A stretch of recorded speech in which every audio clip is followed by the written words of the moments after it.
Welcome back, travelers, to another thrilling episode of the Traveler's Chronicle. Today we're diving deep into the secrets of one of our most enigmatic characters, Bricky. From his eerie curse that keeps his shadow on a tight leash to the wild introduction of his own shadow counterpart, Shad, this episode is packed with revelations and chaos. That's right. We'll be exploring the unique curses and gifts mechanic that makes every character in Extrayus a little unpredictable. Plus, we'll get a first-hand look at how Bricky's curse threw the party into disarray when Shad first broke free. And don't miss our exclusive in-world interview with Bricky himself and his player Erik as they spill secrets and share the challenges of navigating such a chaotic world. So grab your spellbook, keep an eye on your shadow, and let's dive into the mysteries of Bricky and Shad right here on the Traveler's Chronicles. So the first thing we have to really introduce is kind of one of the newer mechanics that I wanted to introduce in creating a new world. Given, as we've talked, and if you've listened to Lore Drop, chaos and all of that kind of magics, I really wanted to incorporate that in the character creation process. And the one that I had come up with was a gifts and curses. Gifts not necessarily being a good thing. In the regards of that, it was kind of divided between Fae and Demon. Gifts being a kind of a bad thing given to you by the Fae, which in turn they think it's a gift, but could not necessarily be that. Well, to them, deigning to even touch you with their magic is a gift. And then there were the curses, which were more of like these demonic effects that could play onto you and your character. And so the interesting thing was, so what we had is all the players had a unique coin. And so in that coin, they were basically instructed, like, this is kind of your life coin. Anytime a major choice happens, you're going to flip this thing. You need to figure out if you're going to do something, flip the coin. It's kind of represents your character's soul. And so given that is, they flipped it to decide first if they were going to have a curse or a gift. And then it was a nice D100 table. So it was entirely random two ways. Completely unpredictable. Right? 50-50, and then an entirely 1 through 100 chance of getting 100 different curses, 100 different gifts. So I really kind of wanted to make that, so that way, I have some veteran players. I have some rookie players. And so both of those kind of player dynamics might kind of over focus on their character, right? Like, I got to make sure everything's perfect. I want to focus on this and this and make sure this is perfect because I'm going into a world I don't know. Well, now it's another layer of that to where it's like you might have created this character idea, and now that you got this curse or this gift, that entire plan might have to change. But now here's the big mechanic is we did this at session 0. So it wasn't that they got this news and then got to go home, change their character up. This was done on the fly. Everything was sealed in wax. And set right then and there. And so once they got these changes, that could change their entire play because it was their character was already made. This was like the last decision they had on their character. And so I really wanted that to play in to really kind of set the stage for it, because what that did was it made it where it was like, okay, not only are you coming into a new world, and at this point this is session 0, so I haven't really shared much of the information about the world. I think really the only thing I kept telling them was like, prepare for chaos. Like it was it's going to be so chaotic and there's just stuff everywhere. And so with that, it was this thing where I really wanted to set that in. And so it was, I wanted to also have opportunities in character creation where, the control was taken away from the player a little bit. There's the bonds, the trait, like the flaw system. But a lot of times, even though like, you can roll, people just pick one and that's like, oh, that's what I'm going with. But at the same time, it's like, I really think it should be random because that really kind of sometimes makes you change the premise of your character or could provide a new story link or line later on in the story. What you might think is something blasé has created now a plot point for your character. So for some examples now, if you're listening, there's some spoilers here. If you're players, you know, if you're trying to hide certain secrets, please don't necessarily listen. Skip ahead a bit. Yep. But like, so one example, and I think the one that's the most visual is Captain B's curse. Yeah. He has the dreadful curse of every time he rolls a nat 20, he's struck by a bolt of lightning as long as has sky above him. You know, it does little damage. I think it's like a D6. Yeah, it's not that much. But it's one of those things where it has changed a lot of the concept of how a new player views a natural 20. Yeah, it's not quite as fantastical. And as quickly as you'd go, oh, that sucks. It has actually, as we've seen as the story, has had beneficial implications. In a strange way. And we're even thinking about possibly harnessing it. Who knows? So it's really kind of interesting that, you know, that was a very simple one. It was just every time you roll a nat 20, you get struck by 1d6 lightning. Pretty plain. Right. But then we have players like Bricky. Yeah. Now, Bricky got a curse that was, what I was laughing was the Peter Pan curse. And so what it did was, anytime that Bricky was unconscious, whether he be sleeping or was knocked unconscious, there was a chance for his shadow to be removed from him. And doing so inferred a lot of different effects on Bricky, as well as allowed the shadow to kind of run amok. Well, as we're building this, it's kind of interesting because some of the curse effects weren't actually going to affect Bricky in the whole.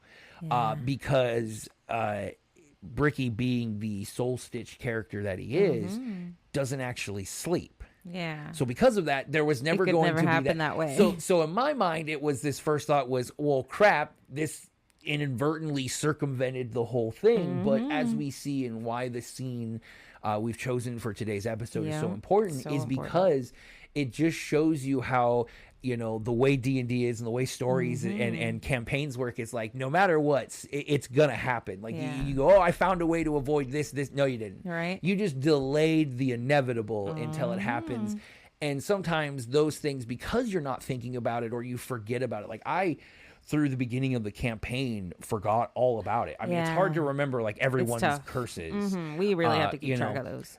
But I remember Erik, as we got through, kind of made it like, hey, is this when we roll, when his character first downed? And so I was like, oh shit, this whole thing. And I gotta do this. And then unfortunately, nothing happened the first time. So it was like, okay. And then my thought was, well, when will this ever happen again? Right? You know, missed opportunity. We'll have to wait down the road.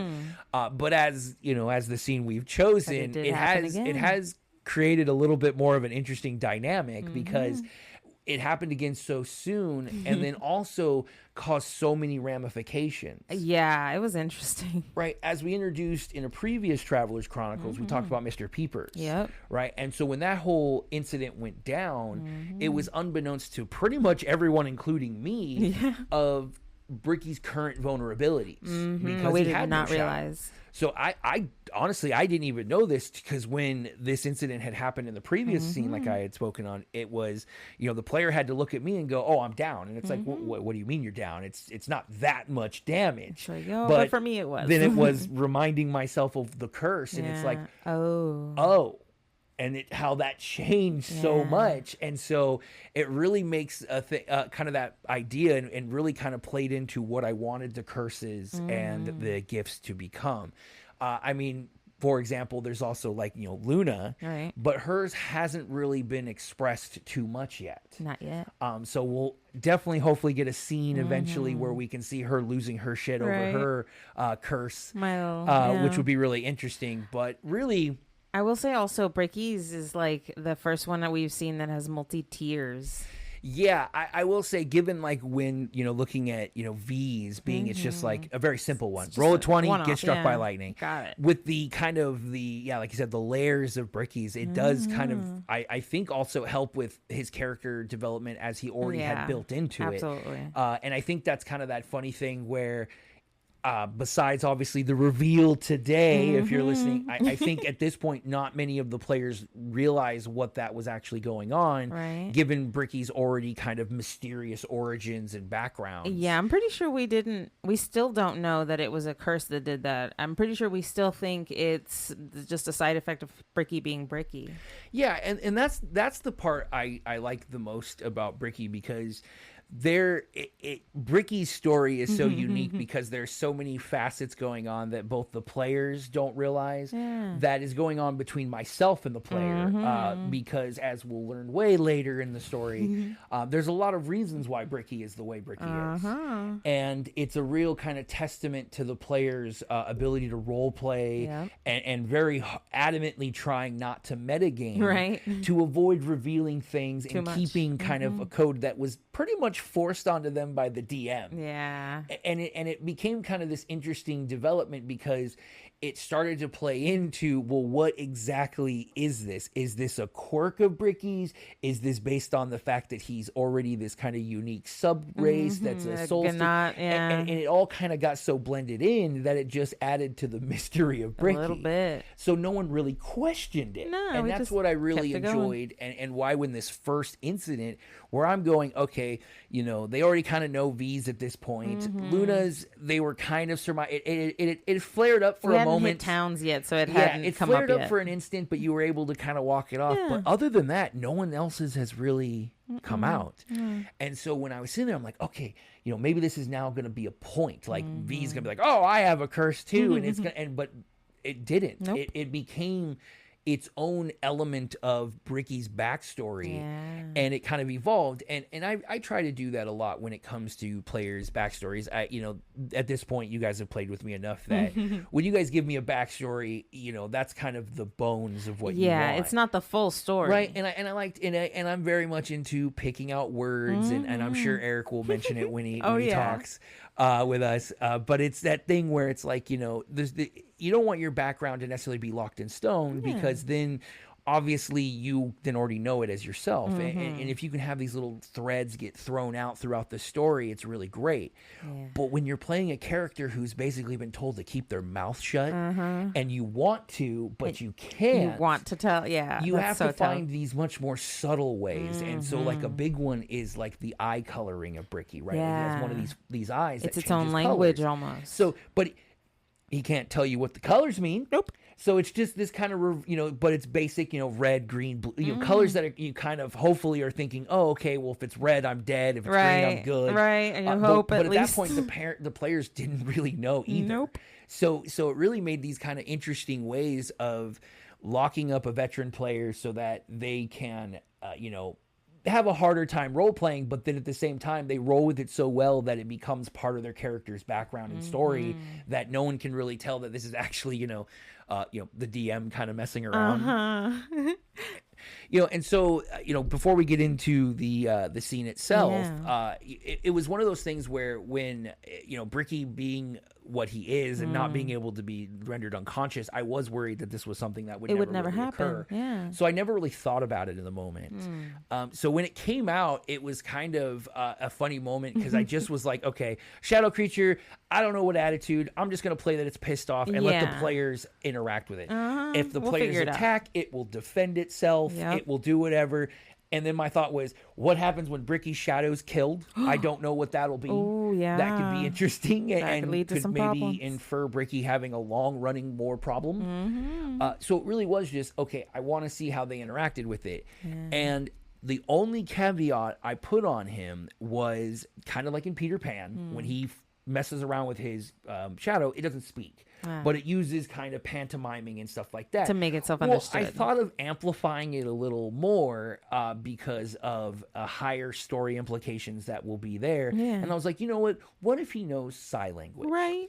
And so it would be a funny gag for me as the DM to be like, oh, he's showing you these hand signs because none of you know sign language. You're all the assholes because he's actually telling you this whole story, but you think he's just flailing his hands around. But it come to find out through character creation, through their choice alone, Tobias and V both knew common sign language. And chose it completely unknowing about this. So when I'm giving these clues, both of them kind of peeked up and were like, Wait a minute, I know sign language. Like my character knows this, and it became this like, oh no.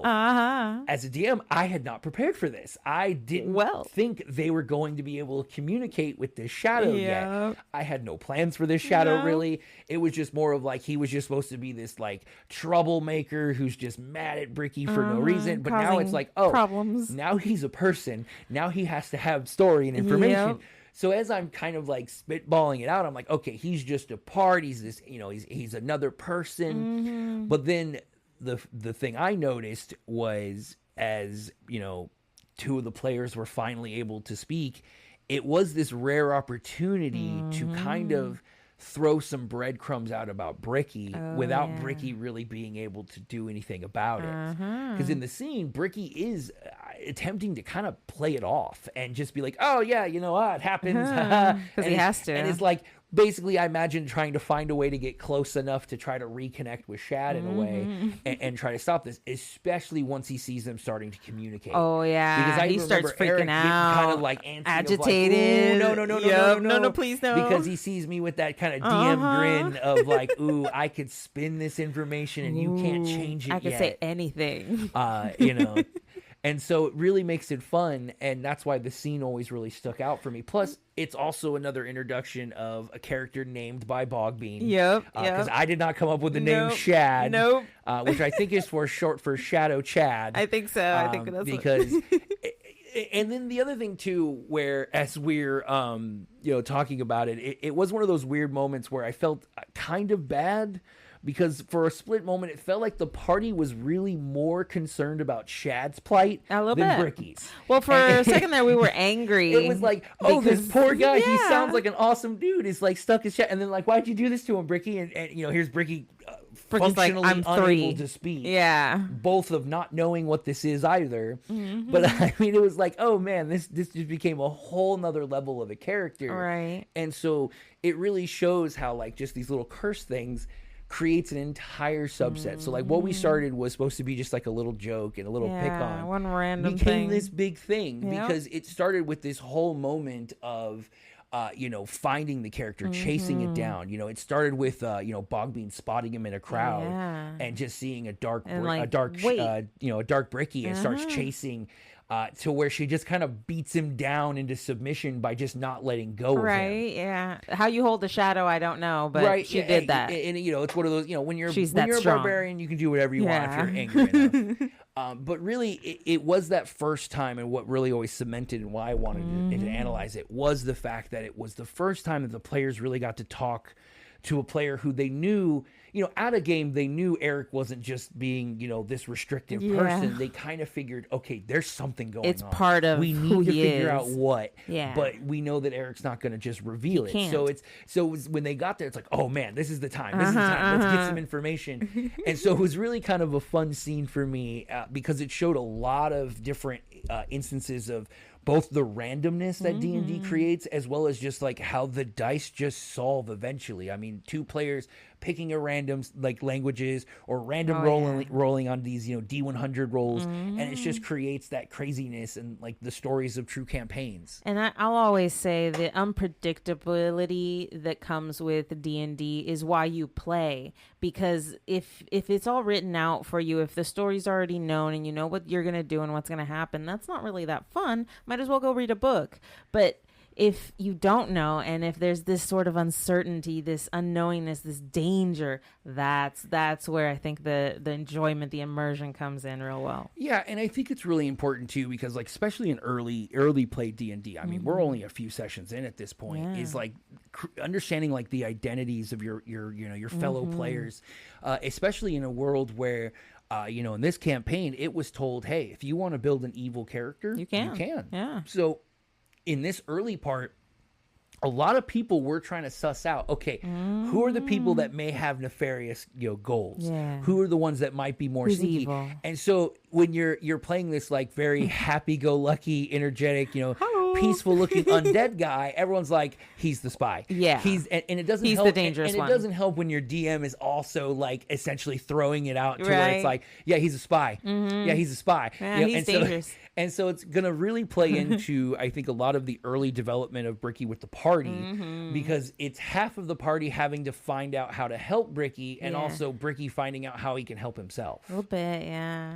It's nice. It's a good story, you know, good development. Oh, yeah. And I think it, you know, and it makes it really interesting. And obviously, hopefully down the line, we'll see more instances of that. But the best way to get that information is always to get it from a first-hand Right from the encounter. source. So as always, we usually cut down to Luna, our on-the-field reporter down there in Extrayus. I believe she's going to talk with Bricky right after this, and maybe she'll get us a little bit more information. See what she can find out for us there. All right, take it away, Luna. Luna? Welcome to Traveler Tidings. I'm your host, Luna here. I'm joined by Bricky, our resident undead person of the Travelers. Hello, Bricky. Welcome. Guten Tag, Luna. A few questions there. We just saw quite a bit go down. Most notable of which is your shadow, Mr. Shad. What about him? Well, he has apparently quite some juicy bits of information to tell us. A bit of it having to do with you and a certain Dr. Matthias. I don't know who that is. Yes, I'm sure you don't. But we both know that he's been referred to as the Smiley Man, which you have confirmed that you do know. And so therefore you do know Dr. Matthias. So whether or not you're lying to me right now of your own free will is interesting. Ich know of a man, lecture man, yeah? One who I smiles. don't speak... please. A man who smiles, yeah? A man who smiles. Thanks for the interpretation of such a long phrase. I'm sure that's all that meant. Can you tell us a little bit more about Shad? Because he seems to be a completely different person than you, by the way. You, without Shad, are this sort of blank... You have very little emotion. What is going on there? Well, Luna, I wouldn't say that I've really ever known what Shad is. He's always been there for me, even after I escaped from Eisenstadt. But so he is a separate person than you? Oh, the nine? I'm not living entirely in your sure. Body. He's always been there, usually making hand gestures at individuals who are not the most kind, but... Interesting.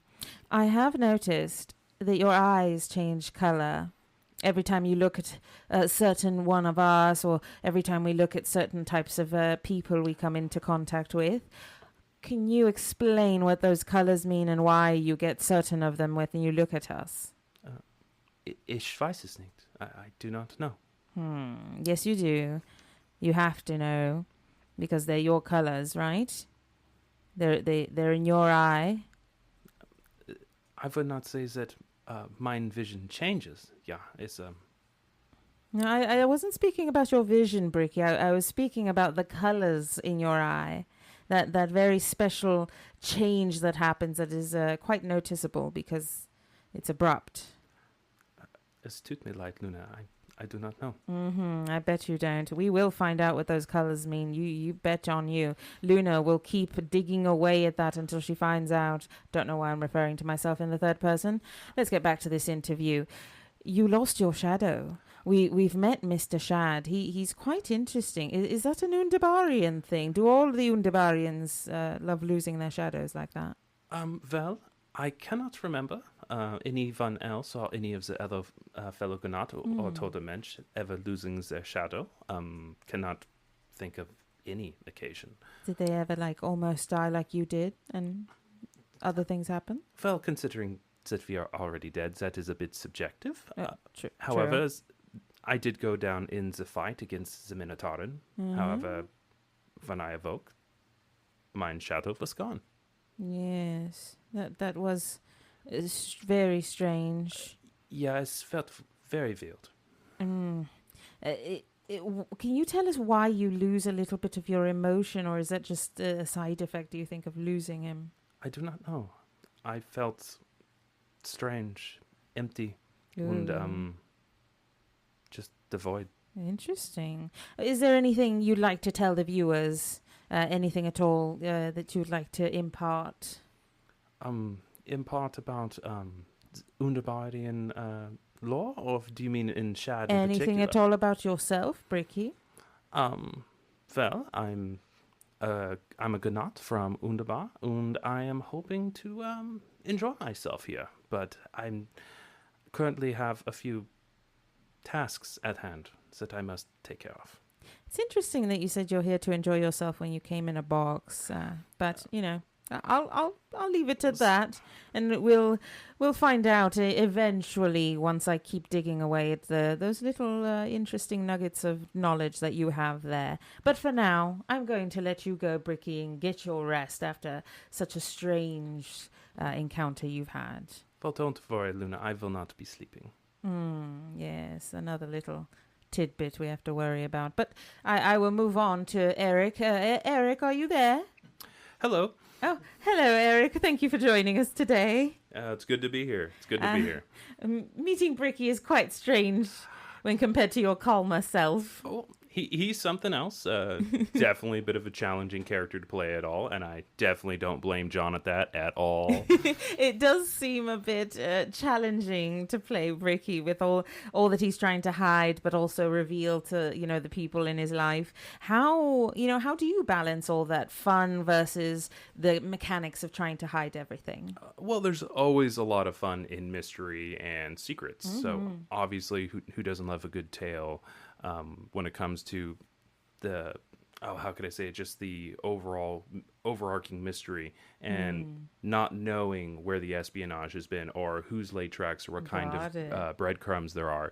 So for like running Bricky, it's fun to spill all the secrets that I can, knowing that they're the tiny pieces. They're not the larger chunks that really give sustenance to the story. They're morsels, and we have to sort of suss out the rest of them. But kind of like a bread trail, they've always led to the end. It's just a matter of, do you continue following the trail long enough to find the end? Right. And that's certainly something we'll have to find out if we can do as a party for you and your character. And tell us a little bit about how you feel about the curse system and your curse in particular. Oh, I absolutely love it. It's a new and very interesting challenge. It's something I was very excited about when our dungeon master implemented into this. Yes. I have to say, was a little surprised with the one I got, considering Bricky's circumstances of non-sleep. Since he's a Gnat, he doesn't sleep. So seeing that part of the entire curse was going to be circumvented was like, I rolled. Him. Yeah, well, it's like I rolled for it, but crud. Yeah, right. But it's kind of a good problem to have, don't you think? It is, but it's one of those things where, with all of the other tiers to it, because it's not just, I have a shadow that is an animated thing. Right. There's consequences when he's gone. There's circumstances where if he's gone too long, that's even worse. And it keeps getting... As evidenced by all the knowledge we got without your consent in the previous... Well, he has his own personality. He's not fond of me for reasons. Right. And considering all that, that we learned from Shad, this past little scene, how do you avoid metagaming as Bricky to avoid sort of revealing too much? Well, obviously, once you've been a player for as long as some of us have, metagaming can be hard, which is actually why I was super excited about this campaign, because it's so different, it's so chaotic and new that you really don't know what's going to happen. That's true. But there's, without too many spoilers here, there are aspects of Bricky, protocols and directives and implementations that restrict and dictate how Bricky has to act and how he has to operate. And some of those are absolutely in effect at this time. So they very much restrict what Bricky can say and what he can do, which in case is also a structure for keeping the metagaming down, because if I'm not allowed to do these things without severe consequences, then there's no reason to do them. Right. It's tough to... It helps to not just let you blurt out everything that's on your mind at the moment. But where's the fun in that anyways? Right. And do you have any tips for any fellow players out there to hide information about their character and sharing little bits here and there to other players? I really think that one of the great ways to do that is having a flaw for your character, whether it's something that you roll for or something that you use on a randomized chart. Having flaws in your character that are part of your backstory are a great way to tell a story without giving away too much. The simple interactions that happen every day, like whether it's hey, I can't hold silver coins on my person because if I do, something bad happens, but it's tied to your backstory because some hag back in the day cursed your family because there's silver in your last name, but you've never told anyone that silver's part of your last name. And simple things like that. It's keeping it new, keeping it fresh, or even something as simple as having a primary stat that you'd be using. Have that be your second worst stat. Oh dear! All right, that's quite interesting. When life's a struggle, at least a little bit, it's more realistic to me. Right. It can give quality storytelling. Gotcha. Well, thank you so much for joining us today. I really appreciate all your insight, not just from Bricky himself, but from Erik. Thank you so much. No problem. I'm very happy to be here. And I'm going to pass it back to our lovely hosts. Thank you very much. This has been Luna with Traveler Tidings. Thank you so much, Luna, for that insightful interview. We hope to be hearing from Bricky and Erik soon. Right. So obviously this is the part of where we like to really dig deep and actually kind of look in. And today, obviously, we have Erik joining us to kind of also be a little bit of another perspective. Hello. It's good to be here again. So the biggest thing about this scene that I enjoyed the most, because I think as we've been talking about it, is that idea of that it was the kind of the first time that Bricky was able to indirectly get some information about himself out. I always wanted to ask you, Erik, is did you feel maybe too much was given in that part, or was it kind of like you seeing as an opportunity of maybe for me to help give us a little more information since I kind of locked you in place? You definitely locked me in place. It was one of those DM to player moments where it's like, hey, by the way, I hold the key to your entire backstory and I can do whatever I want with it. But I didn't feel that you gave away too much. It was definitely a insightful moment where I didn't entirely know where you were going to push it, but I was trusting you that it was going to be fun. Nice. Yeah, and see, one of the funny background things which between you and I, Erik, was that when we made your character, you had inadvertently picked Goblin as a race or as a language. As a language, yes. Which ended up being one of our other players having that as their race. I actually, since I hadn't really paid, it's hard when you have 6 players. I kind of didn't know if you actually had sign language as one of your selected ones. Oh no, that would have been too good if I had that. Right. So when I had Shad originally processed as going, okay, well, if Bricky knows sign language, then Shad knows sign language. So when I had Shad do sign language, I'm like, okay, this is going to be this really interesting scene of Bricky and Shad like in a sign language fight. Yeah, in a war. And then I just see Erik look at me and go, I have no idea what you're talking about. I don't have that. I don't do that. And I just remember me going in my head being like, oh shit. Maybe nobody knows this. Yeah. And then it was that kind of reveal that out of everything, Tobias and V, kind of at this point in the story, the two people who probably cared the least. Yeah, pretty much. That's so true. Absolutely true. Whether it's because obviously you and Tobias's other Richard, you guys like to have a lot of playful banter between your two characters. Oh, we do. It's kind of the table joke that for no reason that's even good that our players just hate each other. Yeah, I feel like if we ever do campaign 4, it's like you guys should play as like siblings. We've actually had a couple ideas. One was starting the campaign off as a couple. Dude, that would be crazy. I would be down for that. That. Would be awesome. I would like to see that. That would be cool. But so for you, when I think it was that put another layer on it to see kind of the two people that you knew would probably have the most fun with manipulating your information. Oh, absolutely. How did you kind of feel about information was given, but it was given to the worst possible too. Well, I didn't have too much worry about Tobias just because, well, He's kind. He seemed honest enough. We hadn't known him that long, so there didn't seem to be any ill intent, and he was feeding everybody. So it's like, okay, he's probably going to tell us exactly what the information is. V, on the other hand, we have this nefarious. We sneaky. think he's a pirate captain, but we know he's at least a captain of Kept his. You guys in boxes. He called his. He's got this name for his ship, and we all say it's a boat because it's not that big. It's not that big. And he was transporting us across the sea in boxes. So why would I trust this individual? Yeah, and I thought that was also great because, like, so for you, D&D wife with Luna, it was one of those also moments that by giving you more information, it actually made you more suspicious as Luna. It did. What really triggered that? You were for you? so suspicious you that day. became so pointed on him at that point. I didn't know if it was like you were just kind of waiting because you wanted. Because in the previous campaign, you had kind of a relationship with Eric's previous character. So I was like, oh, is she going with like I'm gonna hate whatever he makes. I'm gonna be his antagonist this time. No. I think it was because Bogbean had been slowly revealing to us like all her experiences being put in the box and like what had happened beforehand, and that she had seen Bricky and the Smiley Man before she got put in the box or something like that. And so she had been slowly like telling us this. So Luna had like the inklings of suspicion, but nothing concrete. So she was like, okay, well, maybe he was just like another captive or something. Like it wasn't his fault. But then all this came out, and then Shad started being like, well, he was tasked with doing certain things, and he's got to, and he's got to do this and that.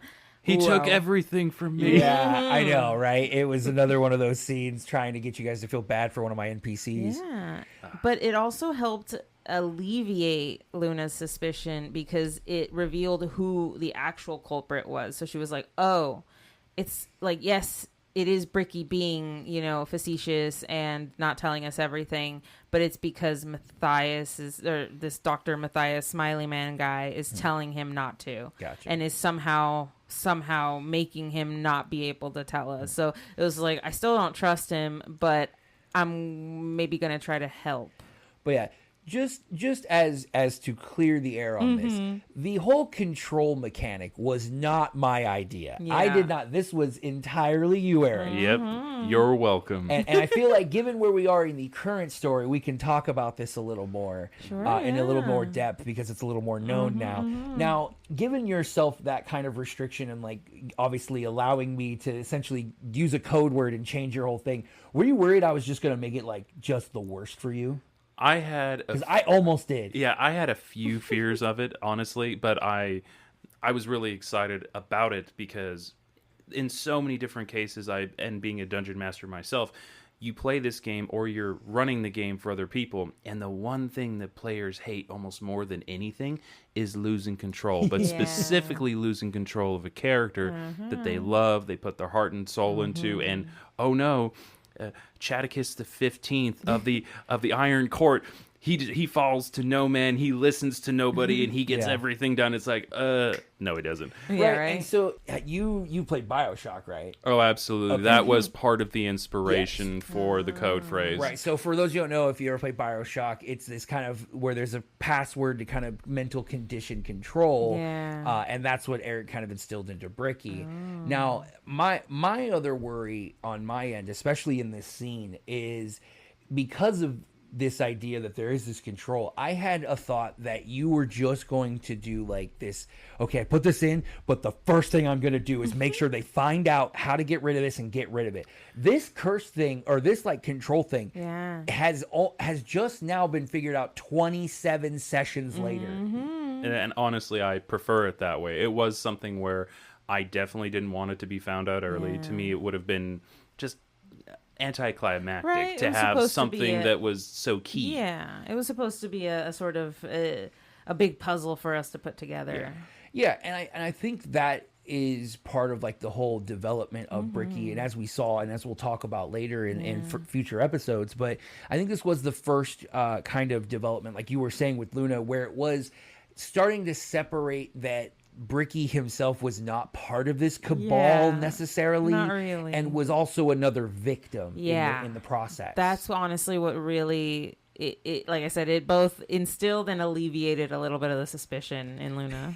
I mean, you say that. We'll get into that more because Luna does go on a slight warpath to kind of figure out what exactly is going on. It's crazy. They're transporting people in boxes. Right. I think it really starts getting more when she gets her kind of alchemical flair going, when she starts looking into the liquid that we talk about later. The scientific. And that really, I think, starts to curb a little bit of her focus. But obviously with this scene, Erik, you know, it is kind of that moment where your character is put into the spotlight.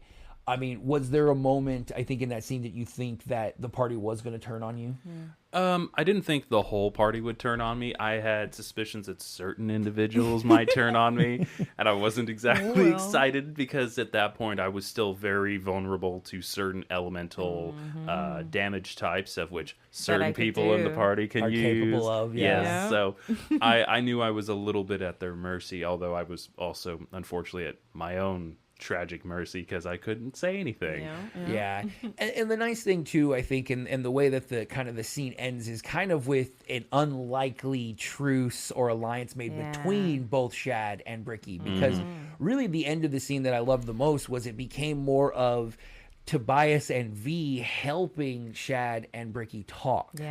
And kind of being like, kind of understanding that they're both in that same boat, and Shad essentially telling Bricky not to die in a sense because they are connected, which puts a little bit now more, I think, on Bricky's shoulders, knowing that it's not just him in there. There's someone else, I mean, do you feel like now, since moving to that point and creating that kind of alliance, that when you see Shad again, it won't be as adversarial? Oh, no, it became more of a responsibility at that point. It's like, oh, hey, I have this other piece of me that is precious that needs to be protected and or figured out, because if I don't, there's going to be consequences or ramifications. Right. And as you know, as we keep some secrets, there are extra aspects of Bricky being separated from Shad. So we could see that actually being used as a benefit later on. So have Shad go spy for us. As Bricky and Shad, well, there's even more beyond that. We'll get into later when it actually appears. There are layers. But there are a lot of cool other factors that could be used. So we could very well see a better,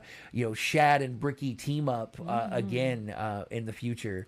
But obviously that kind of basically wraps up what the kind of scene was and everything we wanted to view today. And as always, this is kind of us looking into another aspect. We can't share everything about our campaign because no one's going to want to listen to us droll on for hours and hours. So we pick what we think are the most important, most impactful.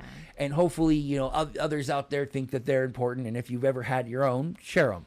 But this is really the last of our deep dive into the shadowy secrets of Bricky and our first introduction of Shad, the Giga Chad Shadow.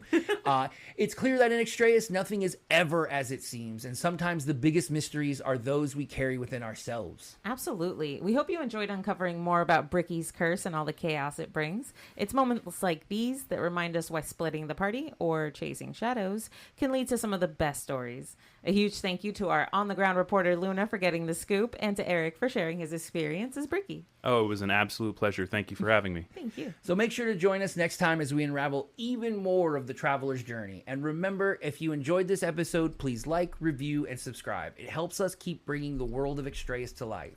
Also, don't forget to join our Discord to chat with us and other fans about our latest episodes.